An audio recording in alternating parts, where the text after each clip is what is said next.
Welcome to episode 1 of intx, where we explore the stories of both ordinary and extraordinary people in tech, with the goal of helping you better understand how to get in and navigate the sector. So the format of these podcasts is as follows. We'll walk through the career of the guest from as early as is relevant, exploring the who, what, when and whys of the person they've become today. So our first guest for episode 1 is Helen Richards, portfolio lead at Accenture UK. So despite her studies being in animal science, Helen successfully navigated her career towards the management side of tech, for which she's assumed roles such as release manager, change lead, and now portfolio lead, all of which have occurred after a 6.5 year long career break to raise her children, which I think will be the best bits of information will come from that advice that you can give. So welcome to the podcast, Helen. Thanks, Luke. Thanks for having me. It's a pleasure. So yeah, just start from the beginning and we'll just walk through. And I'll probably interrupt you a few times just to ask some questions. But yeah, if you could just walk it through and think of like why and kind of main decision points and stuff. And probably give some description of the roles as well. Yeah. Okay. So it's kind of not relevant, but it is in a way. So after graduating in, as you say, animal science, that very useful degree, I ended up working at Procter & Gamble. It was literally within months of graduating, them being a big employer. And I was working in marketing for them. So doing lots of analysis because I'd done statistics and things as part of my degree. So that led into becoming a market analyst for them.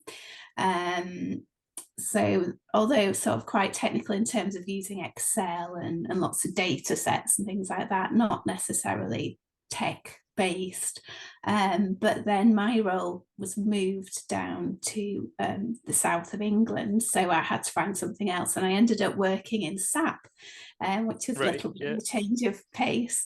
But because I was working in SAP for the sort of IT side of things, I ended up doing my ITIL qualification.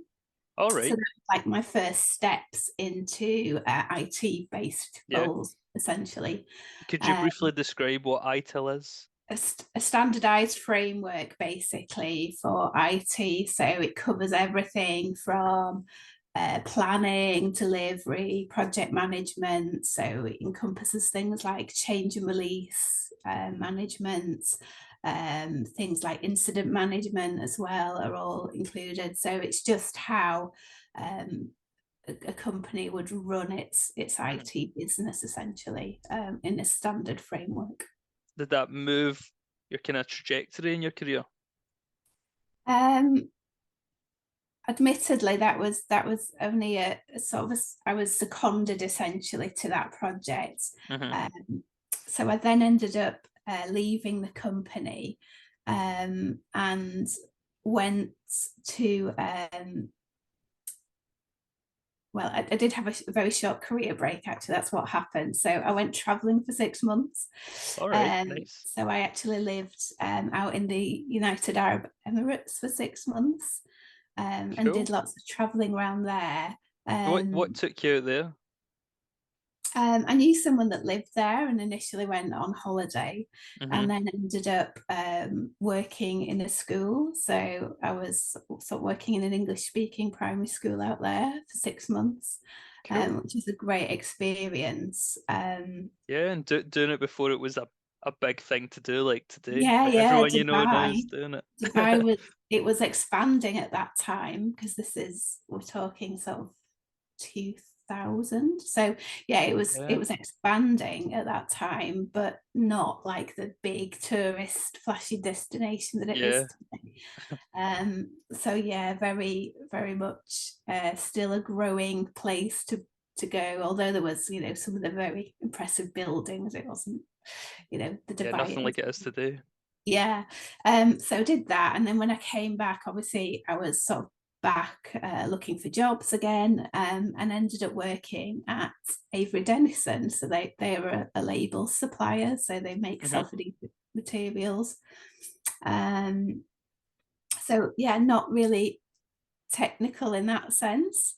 But I think I'm always drawn to more technical aspects of a job. So what I Hmm. found was I'd end up working in the lab there. So I'd work with the customers and give them more advice on like recommendations and suitability of materials. And we did testing of the materials. So I think I'm always drawn to sort of quite scientific Yeah, yeah, roles in general, although not necessarily IT, but with sort of data and technical aspects. So that's definitely sort of where my head ends up going. yeah. Um, so although I guess if you look through my CV, you'd think all these roles could be classed as being very different. There is that sort of similar thread that runs through everything. Yeah, you're right. There's definitely that theme, like even from animal science, although at first it would seem like computer science, animal science, different sides of the spectrum. Yeah, It's utilizing that scientific kind of data-driven problem solving kind of yeah, engineering almost exactly. approach. Yeah, so it's definitely, comes back to having that sort of scientific background, Yep. I guess, and it may be, more biology based at points or more physics based, but it's all, or IT, but it's all kind of linked to science in some Yep. aspect. Um, so moved into the technical department there, and did that for a while, set up a helpline and did lots of really sort of innovative stuff there. And I guess that's the other common theme throughout my career, that I'm always looking for opportunities to improve things. Hmm. So if I come into a job and I'm like, why are you doing that? Surely there's a simpler way or a more efficient way. I'm always asking those annoying questions like that to Yeah. try and you know, I forgot what the phrase is now. I think is it lazy smart or something, that it's like Yeah, it's something like bas- that. it's basically like if you can find a way of making the job easier and Hmm. more efficient, I look for those opportunities. I spot things that I'm like, if you're doing things manually in Excel, why are you still doing that? You can use, a Power Query, or you can use, a different way of getting information faster Yeah, and more efficient. definitely. And that's like that's a kind of computer science or software engineer frame of mind, isn't it? Yeah, That like automate it, or at least that's what it's become. yeah. So I think that's just how naturally my brain works. Yeah. And I've applied that across all the roles I've had. So Hmm. again, while on paper they may look quite different, I always have the same approach Yep. to the roles. And in that sense, I guess I've you know taken those transferable skills, if you like, Hmm. from role to role. So, things like, statistics and data analysis that I got in my degree was then translated into the sort of analysis role at marketing. And then, that again, data sets and things I could, use in IT. So it's all, although on the face of it, it may look different, I think it proves that if you've got a base, if you've got core skills, Hmm. then it is easy in a sense to then pick those up and transfer those into different roles, which, um, as I say, superficially may seem quite different, but if you dig down, actually, a lot of the skills and the experiences you need are actually, very relevant to those roles. So Yeah. Yeah. Would you say then that it's almost like your problem solving skills, and then in each role you're looking to utilize them for some sort of benefit, which you can then use that benefit as and your problem solving skills that you've now developed as the selling point to move on to the next role, even if the next role's really different to the previous. yeah, definitely. And, I can't say that I've ever had a conscious thought of, oh, I really want to have a career in, you know, marketing, for example, when I started that job. And equally, I sometimes you find you just fall into these Hmm. roles more than it's a conscious sort of path you've put yourself on. Yeah. So I never thought, I'd work for a label company. And later on, I didn't consciously like go for IT roles, but it's just, when you're looking at roles that are available at the time you need them, and the skills they're asking for and the skills and experience you have, it just sometimes happens to be, which marries up and which sort of matches at that time. So, and I think obviously when, such as myself, you've had sort of experience of several different areas of work, then, I could have easily gone, back into a more marketing based role. It was just that at the time I ended up, after my career break, going into an IT company. So, and then sort of utilising that experience I had with ITIL, and they were looking for, release people. So that sort of matched up at that time of life. So I do think, I know it might sound a bit corny, but a lot of it is a bit fate in a way of what is there at the time, and what you can offer, and if that matches, that's sort of how you end up with a role. That's not to say that, some people have very definite ideas in their head, like some people would go to university, do the degree in computer science, and they know that's what they want to do, and then their whole career will be, IT based roles of various kinds. But I think there's still a lot of people like me in their 40s who've not necessarily always had like that clear fixed goal of what they want their career to look like and where they want to end up. And a lot of it is just, like my movement from release manager to change manager, that was driven by someone needing a change manager, and my manager at the time recommending me for that role. So, I wasn't necessarily looking for a role as a change lead at the time, but forces of nature. And that's where I ended up. And it is, linked. So change and release are sort of intertwined. So it did make sense. But yeah, sometimes it's, just a little bit of destiny, I guess, as to where you end up in roles. No, definitely. But it's good to see that whilst if you just looked at the second part, it's like it's kind of destiny driven, but then you also look at the part of like the kind of themes of problem solving and data and stuff. It's like it's the marriage of the two which has led you down into tech. Now going, No, I was just going to say, to bring it back then to where we were, was that pre-break we still were? Yes, all that's before. Yeah. So DXC was my first job after my career break. So do you want to? And so how did you find the decision of moving into the career break? Was it something which was hard for you at the time, looking ahead at like having to then go back to work? Or was it like for you as a person, was it like, the obvious choice of like, raise your kids kind of thing? Yeah, it was always something that myself and my husband at the time, the kid's dad, had sort of always wanted. It was the sort of family upbringing we'd both had. And we didn't want to sort of be in a situation where essentially you're paying for other people to bring your kids up. So I took the decision that we could afford it as a family.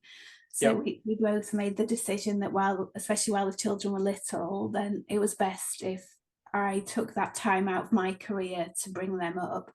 And it is a very different headspace to be in, because I'd always been independent. I'd worked literally even part-time since I was 15. I'd always been in some sort of employment. So to make that change is, a very different and drastic one to make. And I can see why it's not for everybody, having done it. It is very challenging at times. It's very insular, obviously. being at home with small children. It's very tiring, very demanding. But I sort of made that sacrifice, if you like. It's not because they are, your children and you want to do it, but in terms of career and sort of personal development, obviously it's a little step back in terms of, as you say, it was nearly 7 years I was out of the workplace, so a lot of things change in that time. And obviously, things like, I've sort of lost out 7 years worth of pension and 7 years worth of training in that time. But that was just something I wanted to do for my family and for my children. So it was important for me to do that. And I never regret it. I think it is hard then sort of having that switch of mental thinking when you come back. But I think in some respects it's different in a good way as well, because I felt like coming back as a parent, I felt more empowered in many respects. So I think, having to have all that responsibility for other people as a parent then sort of can also translate into how you approach things in your career and your working life. So I think it sort of made me more aware of certain things I wouldn't be aware of before. Like, definitely I think you tend to congregate with other parents in your work. So, like you have more of an appreciation for, life outside work as well, I think, because when you're sort of young, free and single and you first start your careers, it's very hard to switch off. And if there's no reason for you not to be working at 9 o'clock at night, then that's what you do, because you want to get on with your career, you want to be recognized, you want to, you've got ambition and you want to prove to your employers that you're putting the work in and you're getting the results.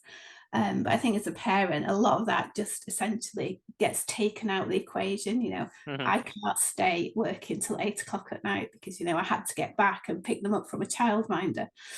That was like non-negotiable. I had to log off at a certain time because I'd be getting irate phone calls if that didn't happen. So I think it really focuses you and your time management skills, your prioritization skills. It means that you have to be like really hot on those kind of things, because you've, as well as yourself in the equation, you've then got all these other people relying on you, and it's I think it's a catalyst to make you get good at those things, basically. No, and it makes sense. Yeah, absolutely. Like, it sounds like it kind of it forces your focus to be on like efficient responsibility.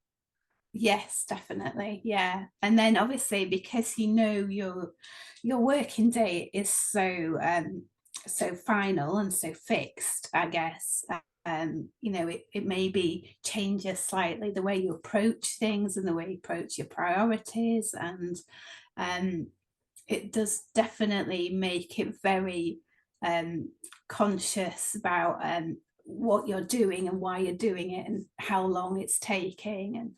And as I say, prioritization gets a whole new meaning when you're a working parent. Yeah, no, definitely. Work now comes second, for sure. Yeah. And do you think that when you were saying coming back and like congregating with other parents and stuff, do you think that the responsibility that you gain from kind of like managing children for that number of years gives you a unique confidence coming back into the workplace as like a manager? Yes, definitely. I think excuse me, I think that's definitely played a part. That if you can manage all the ins and outs of essentially running a household and children and partners and, getting all that stuff as well. I think, coming to work almost seems like, a break. So Yeah. anything I have at work is, anything you can throw at me doesn't seem as bad now when you've gone through things in your sort of personal life and family life.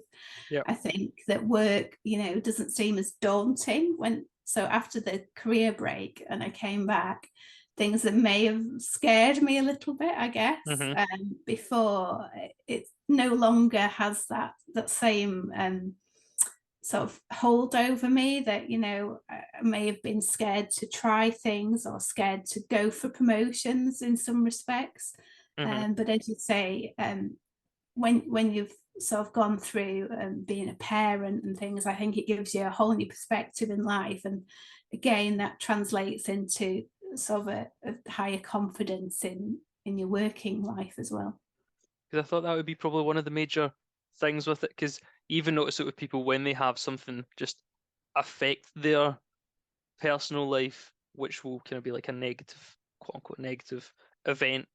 They normally come back in and they're kind of like, oh, I'm much more like, it's not that you don't care now, but it's like your tolerance is much higher. And Yeah, so I thought the same kind of thing would happen like in almost like a managerial aspect where like, in your personal life, you're managing really loads of stuff, spinning loads of plates. So when you come back, it's like, it's easy.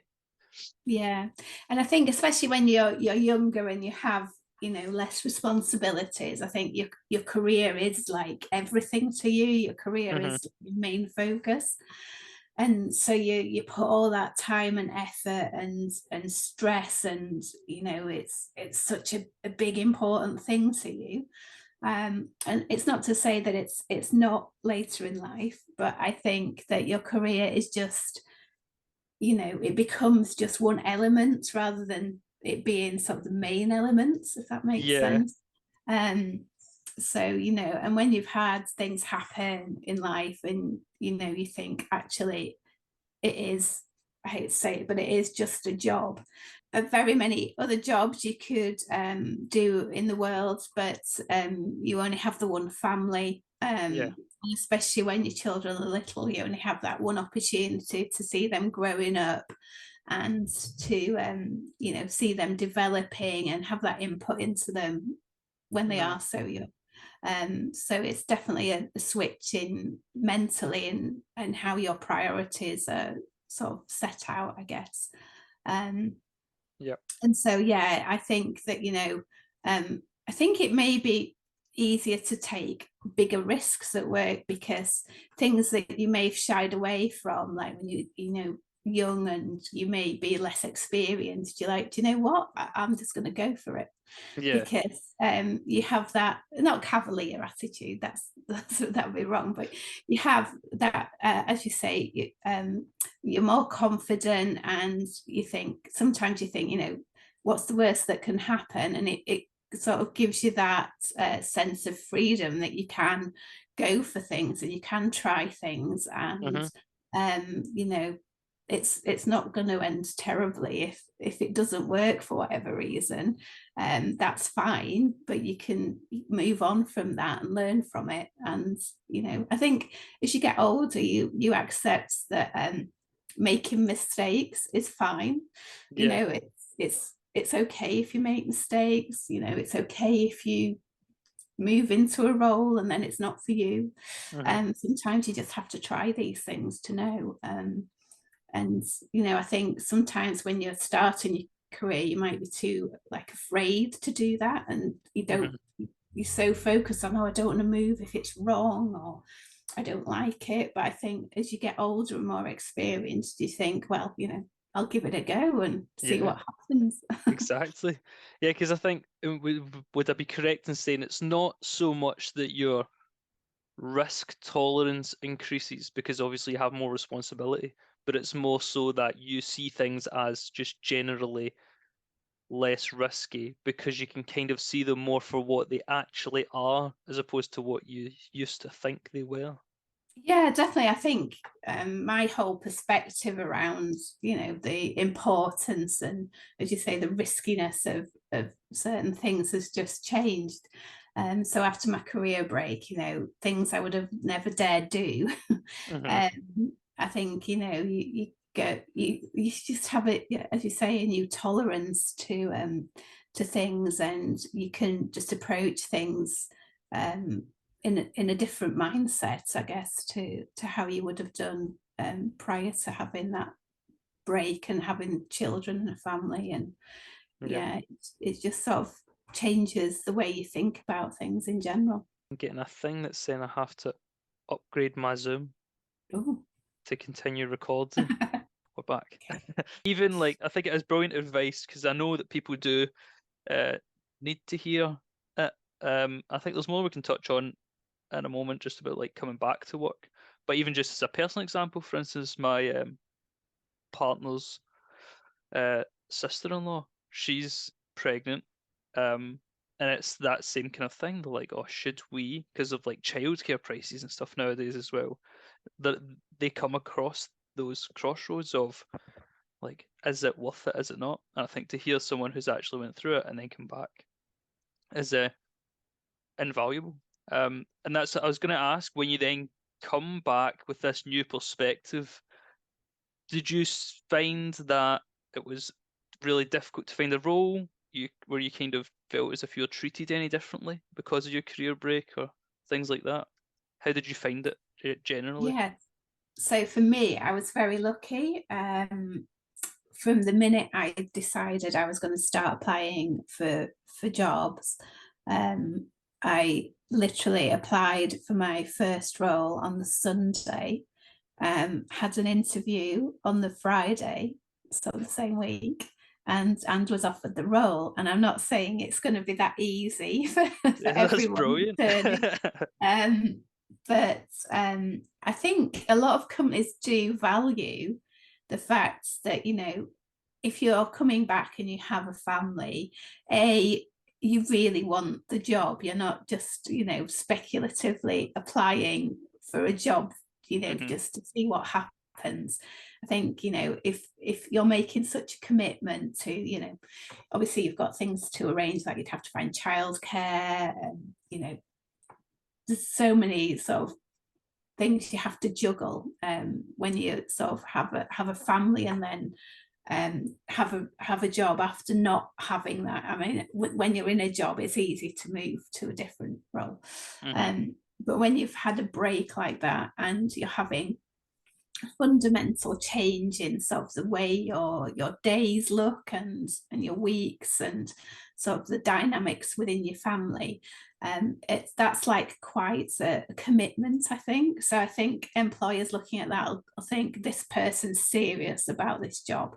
Hmm. They're not just, chancing their arm and seeing what happens. They've made that decision, they've had that, all the thought processes going up to applying for this job, that they're sort of committed to doing this, Yeah. because it's not just something you can just wake up one morning and go, oh, I think I might get a job. There's a Yeah. lot of things in play that you have to make arrangements for and work around. And as well as it, for me personally, it was a mental struggle of, am I doing the right thing? I wanted to go back to work, and in my case, I had to go back to work for Hmm. financial reasons. But then you still get that parent guilt of, oh, but I'm going to have to, I'm not going to be there for my children. I can't take them to school in the morning. They're going to Yeah. have to go to a childminder before and after. There's so many other things that have to cross your mind, as well as, the stress of, applying for jobs, having interviews, getting the Yeah. job, and things like that. And it is quite daunting. I can't lie about that. When you've been out of the industry for 6 7 years, and then, I think anybody, if you don't have an interview for sort of a big period of time, it can be quite, scary to have interviews and Yeah. meet new people, and, you know potentially go to a different company, even if people have worked for 10 20 years in one company. you can understand why they don't want to move, because Yeah. after that length of time, it's like a little bit daunting, as I say, Oh, to up definitely. sticks and move to something completely new. Yeah. So for me, it was like, oh, I'm out of practice. I've not done interviews for so long. But again, it's once you dip your toe in the water and start applying, you sort of get into the swing of it. And as I say, I was very fortunate in that, one of the very first jobs I applied for, I had an interview and was offered Yep. the job. I'm not saying it's quite as easy as that for Not everyone. saying that other people were as good as you at it, but it can be this easy. Yeah, but I think a lot of it, and I've had a friend who's been in a similar situation. She's literally not worked since her son was born, and he's now 10. And I encouraged her, because she was again thinking about going back to work, and she was like, "Oh, but I've not done an interview. People want someone younger. People want someone, Mhm. that's working now." I was like, well, not necessarily, because as I say, you show that level of commitment Yeah. when you're at a stage in life. And although it might be daunting to start with, you can actually bring a lot to the table, because you have got all these experiences, both in work life and in your personal life, Hmm. that makes you, a good, stable candidate. So people with a family are less likely to sort of jump ship and move around as much, because Yeah. once you've got that, and especially from a financial perspective, um, Absolutely. when I was young, if I just handed my notice in and moved and didn't have anything to go to, it wasn't such a big deal. When you've got children and mortgages and Yeah. all that other good stuff, it's a bit more important, that you can't just go, oh, I've had enough of this, and sort Hmm. of throw the towel in. So I think for an employer's point of view, you're the kind of people who are going to have that longevity and Hmm. that stability, I think. And I think people do recognize that. Yeah. No, definitely. And I think that it's good to hear you say it, as I think it contradicts the standard notion of coming back to work. I think people are like worried that they're going to be kind of shunned. Like as you say, like your friend coming back, they're worried about their out of practice. They're going to be shunned because they've not been in the thing so long. But you make a good point in that it gives you that stamp of approval of like commitment, and then they know that you have these responsibilities now. So you're not gonna say like, because if you get a 20-year-old, maybe they're gonna work 12 hours a day, but maybe they're gonna phone in sick. It's like they have, or maybe they're just gonna hand a notice in because they've had enough. And as you say, Yeah. they'll go live with their parents or whatever. It's like, whereas when you've got that commitment and responsibility around you, makes you a much more stable candidate. Mhm. For sure. And so when you came back then, was that your first role in a manager position? Or had you worked as a manager prior? I'd had responsibility for staff, sort of under me, but not essentially as a manager as such. Hmm. Just working with other people and having sort of reportees, if you like, but Yep. not being a purely managerial role.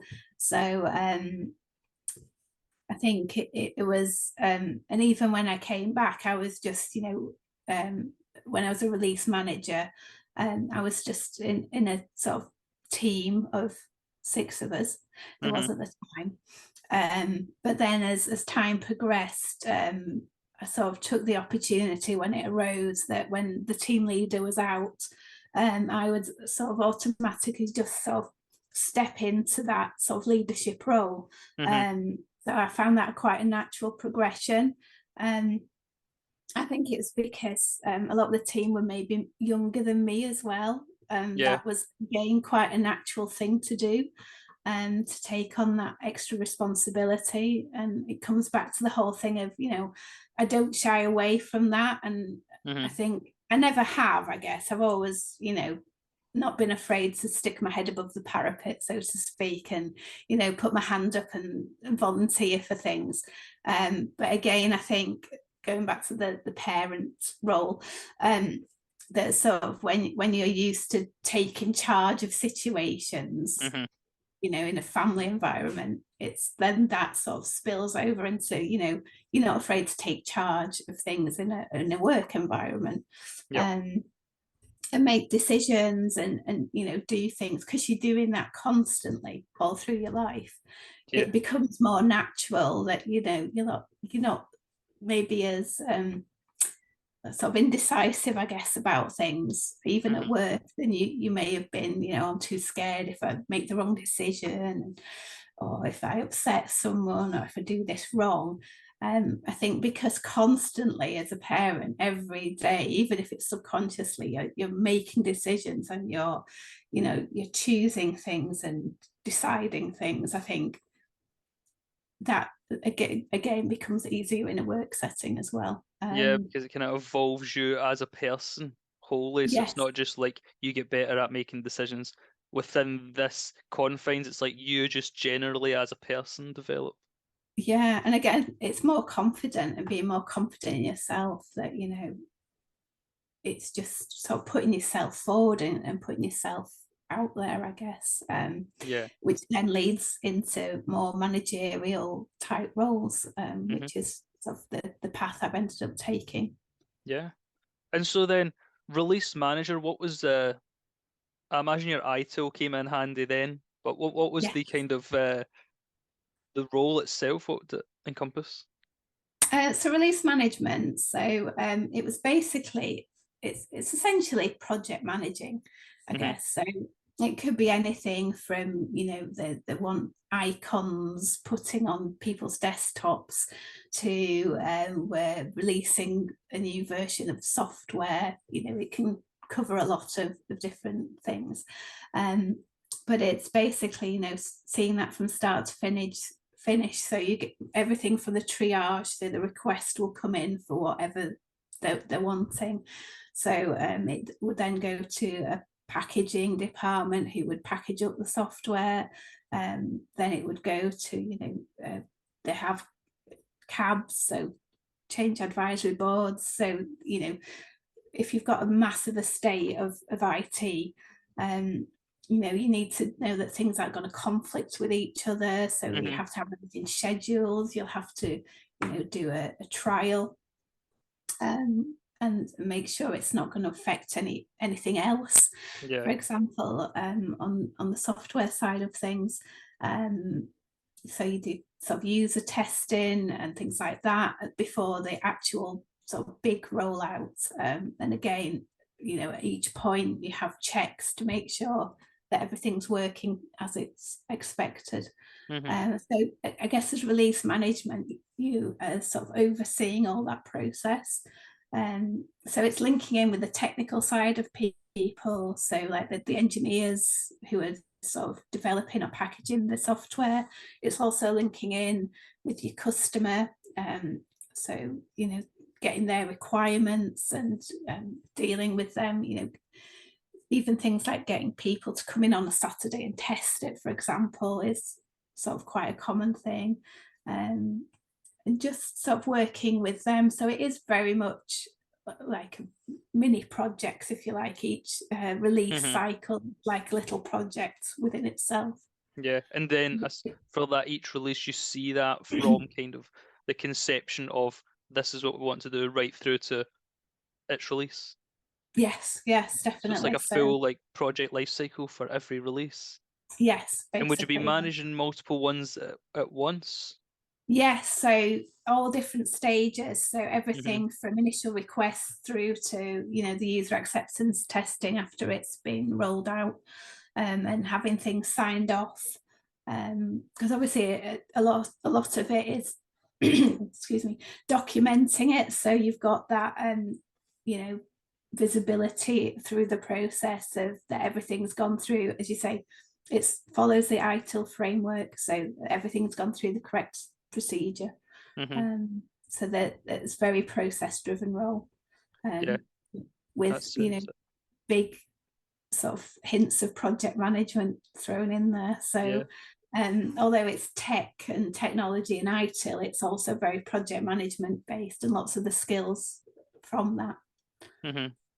And so then, in that regard, do you think release management and that type of stuff would be a way for someone to get into tech who has maybe a background in management of some capacity?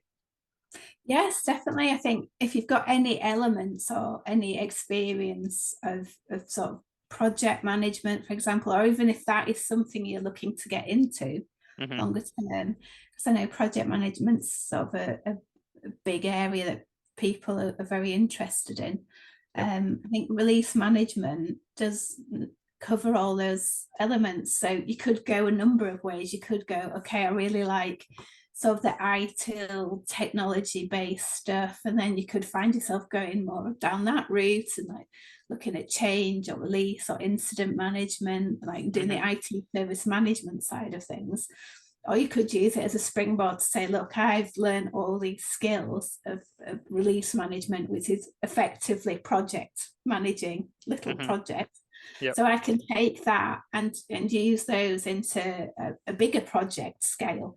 Hmm. So you could morph that into, looking at larger scale projects, because essentially a lot of the skills are transferable. So Yep. I think that's definitely the most obvious two ways of going after that. Hmm. And equally, once you're in project management, as you know, it's not confined to an IT setting. It could be, project management in any number of Yeah. areas. Oh, That definitely definitely. opens doors.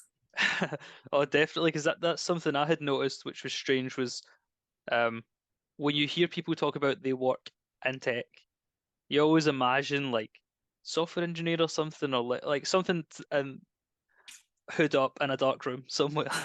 Um, but then when you actually are in the project management side of things, you can see from there just how accessible a career, quote unquote, in tech would be for someone with a variety of backgrounds or with any background, because you don't have to be technical at all.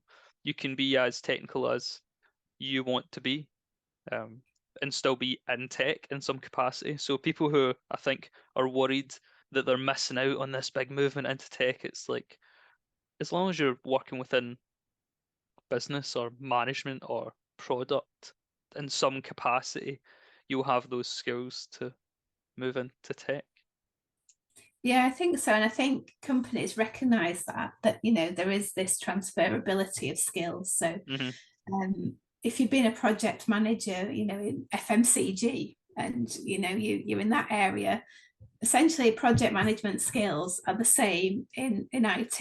I mean, you have to learn sort of some of the technicalities. Hmm. It's the same process, sort of end to end, Yep. just in a different setting, and probably more acronyms. Yeah, definitely more acronyms. But essentially, if you're a good project manager in a different area of business, Hmm. then there's nothing, absolutely nothing to stop you from transferring that into an IT setting and being very successful in there as well. Yeah, for sure. Next thing, just briefly then, moving into a change lead role, was that a similar type of role to release management? Was it the same type of thing, but just for, say, like change requests, so modifications to software? Yeah, so the change lead role, because the part of the release process is that you then create a change request, which is like the formal request, if you like, of saying we want to make this change, we want to implement this to your systems, and this is what's going to happen, this is who'll be doing it, and this is what the impacts will be if it goes wrong, because there's always that element. This is what the rollback plan would be, to rectify any issues. And so everything that you could possibly think of goes into a change request Hmm. when it's a software release. So part of that change process is obviously governed by that little section of ITIL. Hmm. So my role as change lead was to basically oversee all the change managers, because each account had their own change manager. So and they all although they were following ITIL, they may have had certain different requirements, which could be, driven by the customers, or it could just be, historic that, that account always did change requests, with this sort of process. So there was some variation, if you like, between, although we were all working for the same company, because it was all customer based, different change managers would have slightly different ways of working. So my role as change lead was to try and be an overarching manager, if you like. So I had that sort of bird's eye view over everybody, and I could see everything that was going on, and then I could try and standardize things, for example. So how we do changes in one account is the same as how we do changes in all the other accounts. Because then A, that's good for a company, but B, if you need to move people around and cover for people, it's very easy for someone to do.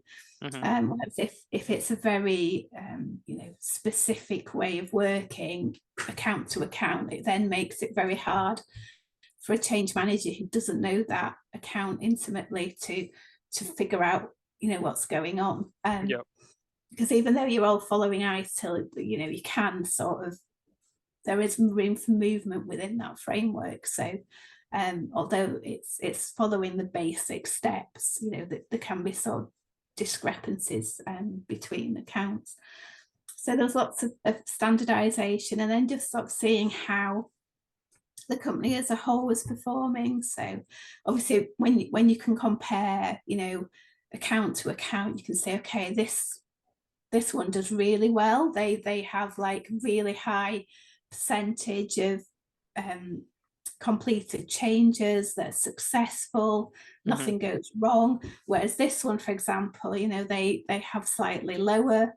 So what's the difference? What are they doing that we can implement on this account that will help them, increase their success rate of changes?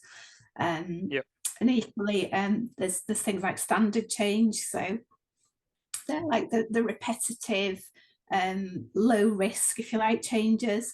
So they essentially are a pre-populated template that the customer has already agreed to. So you don't have to go through these cabs, you don't have to go through these sort of boards where the change is discussed, and so that cuts down time and effort. So the more standard changes you can get within a company is, that's sort of your goal, because they're, as I say, predetermined, they're sort of essentially signed off already. So it cuts down on admin time and costs, and it makes it a lot quicker and easier to get things pushed through. So again, it's like looking at, what do you have as standard? Can we make that standard on other accounts? And, so my role was very much, as I say, overseeing all the change managers as a whole. So instead of having individual sort of pillars, if you like, of change managers within an account, that sort of really brought everything together so we could use best practice across, the whole company. And how did you find that role then? It was good, interesting. Did come with its challenges. Difficult to work with people and their ways of working, to standardize it. Especially because a lot of the ways of working weren't necessarily the people in the company dictating it. It was coming from the customers. And they were like, no, this is how we do this. So even things like the tooling systems, like ServiceNow is probably one of the most popular ways of tooling and having the tickets in ServiceNow. But then certain customers were like very set on, no, we use this tool, we can't possibly move to ServiceNow. Whereas obviously as a company, ideally you'd want all your change managers to be using the same tool across the board. And even though you can, tweak ServiceNow, so you can, make it fit your specific requirements, like adding fields and, changing the appearance and things. And the out of the box, as they call it, ServiceNow is, the standard probably across the industry, I'd say, for tooling. It's certainly one of the most popular, if not the most popular. So ideally, if you were starting a company from scratch, you'd say this is what we use. But obviously, because there's all these legacy systems and things that the companies sort of inherited, if you like, over the years, it's not as easy as excuse me, as insisting to a client that they have to use a certain system, because that's a big impact to them if they have to change everything at their side as well. Yeah, So no, definitely, because they can be challenges. yeah, because they could be stuck in their way as well. But ServiceNow, what would that be used for within what you were overseeing to manage the changes? Yeah, it's a ticketing system, so it's just used in IT service management. So you can raise tickets for the service desks, for example, use it to raise tickets for when people have issues. So it could be like I've forgot my password, that would go as a ticketing service now.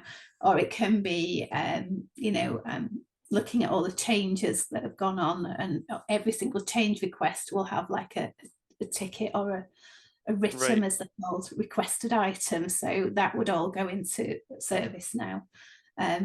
So it's like the repository, if you like, for collating all the requests and information. And equally, it can be used for for analysis and reporting, because you can export data, and so you can look into what's happening, which was the other part of my role. So I learned how to use Power BI for that one. Is that when you first got in touch with it? Yes. So, because the decision was made that Excel just couldn't cope basically with the data sets, because it is very limited, especially when you're looking at thousands and thousands of lines. It does tend to snarl up. So that was my first experience of Power BI, and basically self-taught myself how to use Power BI to create dashboards for that role of change lead. Yeah, and how have you found learning that? Was it a useful skill, or was it almost a necessary skill for the roles you've been involved with? Well, both. It was definitely necessary, but it has been useful, because then, even in the role I am in now, it's useful to use. And I think it's definitely the way people are moving away from Excel in general, I think, across the board. And people are looking more towards things like Power Automate, Power Apps, SharePoint solutions, Power BI. And I think, long term, that's definitely the way that things are migrating towards those things, and away from Access and Excel and, the more traditional Microsoft suite. Yeah. So I think it's for me, essential to learn things. And I always want to learn, the new thing. It's like, okay, I'm really good at Excel, but I can't hold on to that forever. I need to learn, like, what's the new thing that's, taking over, and what are people going to be using in, the next 10 years time, and probably not Excel. But, hopefully not. I don't know. Some companies will, but I think, it's the whole thing, isn't it, of keeping moving and keeping up with the changes. And if you don't keep on that sort of transformation path and that progression, companies just have to these days. You can't afford to be left behind. So I think as an individual within the company, you also have to take that on, and you have to progress and develop and learn new skills. You can't just go, oh, I'm a project manager, I know project management, because within that, there's so many different elements that are changing constantly. And just something as basic as how you report data, 20 years ago, Excel would have been fine. Now there's so many better options that you need to keep up with that. And so many competitors as well. So would you say as well that's probably another theme in how you've got into the tech space, is your interest in continually keeping up with what's moving? Because that's another like overarching theme of the tech sector, is like you're never still, really. You kind of just, as soon as you learn something, it's like, right, that's yesterday, we've got this to learn now. Yeah, no, I think that's right. And I think that's probably why I like working in the industry, because it is, there's no industry that stays still. Hmm. But I think within tech, it's even faster paced and Yeah. the movement's even more rapid. Because as you say, just like software, for example, everybody's not still on, Windows 10. It just evolves so quickly all the time. Hmm. Um, and I think that's what I enjoy about it, that there is that progression. So as well as progressing within the company in terms of working your way through the ranks and taking on more managerial responsibilities and things like that, there's always that chance to improve yourself personally, and whether it's doing cloud certs or just, as I say, picking up things like new tools like the likes of Power BI and Power Apps, Hmm. because in tech there is that focus on that element. I think it's the people that like change and like to be challenged and like to learn. I think it's a great area to work in. Yeah, definitely. And talking about change then, you moved from change lead to portfolio lead at Accenture. So your Yeah. current role, been there a year now. So No, what is it you do at Accenture? How did you end up there? so again, that was a little bit of fate at play there, because when I did my interview, and my people lead will attest to this, I was brought in to the company to be working IT service management. So they wanted me for my release and change management experience and skills. Hmm. Um, but as fate would have it, I was snapped up by PMO, because the IT service management people didn't have any roles suitable at the time. Hmm. So I would have effectively been on the bench. So Yeah. PMO sort of obviously spotted some skills they could utilize in me. Yep. And I was sort of started on a PMO role. So that again is a twist of fate, if you like, that Yeah. that I was brought into the company for the skills and past experience of the IT based and service Hmm. management things, but ended up working in a completely different area. Yeah, definitely. So And just for reference, if anyone's unsure of the terminology, because I know I was when I first joined Accenture. So yeah, bench is when you're not in a project, and then PMO is like the project management office. So that's where all the project management stuff gets done. Um, but sorry, so yeah, in PMO, what was your like? Did you join straight in as a portfolio lead within PMO? no, so initially I was just as part of a team, so working as a senior analyst within an account team, so doing because within PMO each account has a different focus, so some might be more focused on account management, some might be focused on more financial aspects, Hmm. and the account I was on was very much a resource management aspect. So Hmm. looking at the resources on the projects, head counts, rolling people on and off. There was a lot of focus on that. And obviously how well that translates into how well financially the project's doing. Yep. So reporting elements as well, which obviously I could quite easily put my head to and get stuck into that side of things with my background. Yeah, get into the Power BI Yeah, how can dashboards. I again? Can't escape it. Um, He can't. Even I've so been asked about it at my new role, engineer role, and they're still asking. They're like, "Oh, do you know anything about Power BI?" don't fight the Power BI league. I try to run away from it.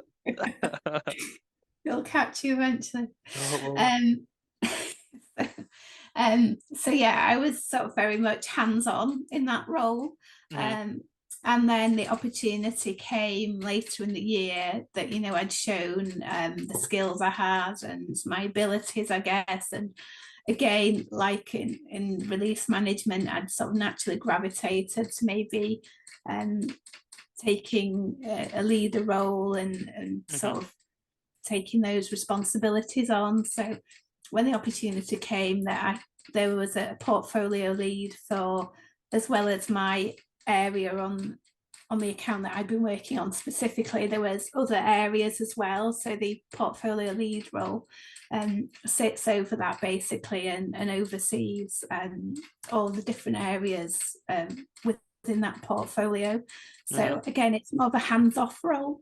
Again, it's more sort of excuse me, strategic in terms of having the right people, so the right heads for the projects, and finding, you know, doing the resourcing elements, but also having that link in with the stakeholders still. So making sure that they're happy with how things are running within the PMO space. And if they have any requirements, you know, can we fill, you know, if they need extra people or they have a new requirement to do a, you know, a certain piece of work we haven't done before, we can look into that for them. So it's very different to being, you know, your day-to-day hands-on running of the projects. It's a lot more sort of, as I say, it's more strategic, more sort of forward planning, sort of matching people to roles. There's a lot of that that goes on, and then obviously there is a reporting element, you know, of how well we're doing, but across the board. So it's a more broader view of things you're getting. So it is very interesting. And how many projects would you work on normally within like a portfolio lead, like at one time? So mine is quite a small portfolio, so I've got 3 different projects under mine. Well, 3/4 because one's technically 2.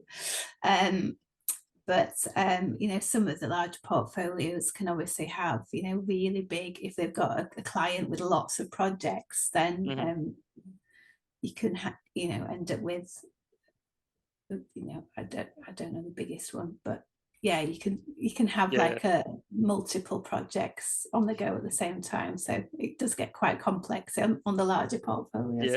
And so in a portfolio then, is that just one client it would cover generally? It depends again. So the area I cover is resources, and so that could be anybody that comes into the company that would fall under that category. But equally, there's, you know, various other bandings, if you like, of portfolios. So some may just be, if it's very big, the one client. You know, you could have things like, as I say, resources is mine. So anything to do with utilities or oil, gas, anything that would fall under that category would essentially fall under my portfolio. It says a less than a minute and it's going to boot me off again. Third time lucky. Getting too exactly. I was just getting too deep into the conversation. Thanks for coming along. Really appreciate it. For anyone who wants to find you, you're Helen Richards on LinkedIn. Will be linked below. So I think a final thing to leave on would be, what would be your one tip or piece of advice or learning point from your story so far? If you could narrow it down to one. Just one. I think just don't be afraid to try new things. As a broad category. So, you know, if it's an area you've not worked in, you know, make the leap of faith and give it a go. If it's a job that you think, oh, well, I can do, you know, and I think, I hate to say, but I think women are probably more skeptical about these things. For sure. But again, make the leap of faith. If you can do even 50% of a role, you know, give it a go, because you can upskill, you can learn, you can develop while you're doing something. So don't be afraid to try things, I guess, is my learning. Be more confident and just give things a go. And never stop learning and developing. That's the other thing. So, you know, don't sort of sit back and think, oh, I can do this job, because things are always changing, things are always evolving. So you have to always change and evolve as well. So never stop learning, and always try and learn new things and develop yourself as well. Yeah. So I'll let you off. That's two, but I think they're really good ones. Right. Just do it and never stop learning. I like it. Don't listen to instructions or what to say. Challenge instructions. Exactly. Well, brilliant. Thanks a lot.